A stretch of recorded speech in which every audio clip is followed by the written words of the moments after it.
নমস্কার viewers, job related YouTube চ্যানেলে আপনাদের সকলকে জানাই স্বাগত এবং ভিডিওতে ক্লিক করার জন্য অসংখ্য অসংখ্য ধন্যবাদ। প্রাথমিক শিক্ষক নিয়োগের যে সমস্ত দুর্নীতি হয়েছিল সেই দুর্নীতির বেশিরভাগ টাকাই কালীঘাটে পৌঁছেছে, এমনই কিন্তু বিস্ফোরক দাবি করেছেন শুভেন্দু অধিকারী। এই নিয়ে আপনাদের সামনে বিস্তারিত আপডেট তুলে ধরব।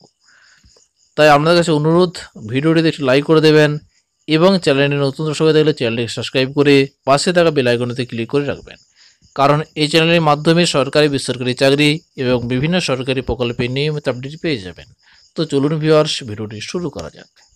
নমস্কার ভিউয়ার্স, আশা করি আপনারা সকলেই ভালো আছেন এবং সুস্থ আছেন।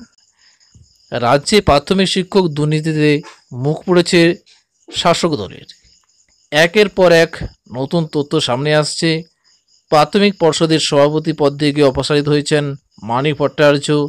আদালতের নির্দেশেই মঙ্গলবার সশরীরে কলকাতা হাইকোর্টে হাজিরা দিয়েছিলেন তিনি।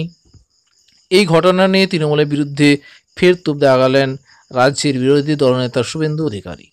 তার কথায় শিক্ষক নিয়োগের টাকার বেশিরভাগই গেছে শান্তিনিকেতনে। শুভেন্দু অধিকারী দাবি করেন যে চাকরিগুলি সম্পূর্ণভাবে বিক্রি করা হয়েছে।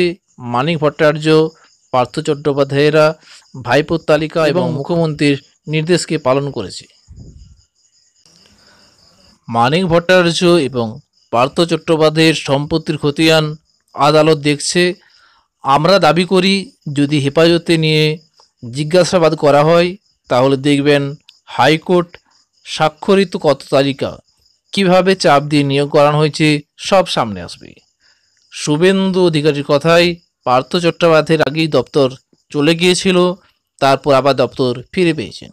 শিক্ষায় দুর্নীতির ক্ষেত্রে মমতা বন্দ্যোপাধ্যায় এবং অভিষেক বন্দ্যোপাধ্যায় যুক্ত, কারণ পরেশ অধিকারীর মেয়ের অ্যাপয়েন্টমেন্ট মমতা বন্দ্যোপাধ্যায়ের সঙ্গে আলোচনা করে তার সিদ্ধান্ত না নিয়ে হতে পারে না।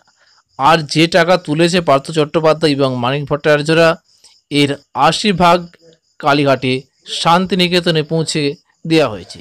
এমনই বিস্ফোরক কিন্তু অভিযোগ করেছেন শুভেন্দু অধিকারী। অর্থাৎ তিনি সরাসরি বলছেন যে শিক্ষক নিয়োগ সম্বন্ধে যত রকম দুর্নীতি হয়েছিল তার বেশিরভাগ টাকাই মাননীয় মুখ্যমন্ত্রী মমতা বন্দ্যোপাধ্যায়ের কাছেই গেছে, অর্থাৎ ৮০% টাকা তার কাছেই গেছে। এমন কিন্তু বিস্ফোরক অভিযোগ করেছেন শুভেন্দু অধিকারী। সেই আপডেট আপনাদের সামনে শেয়ার করলাম।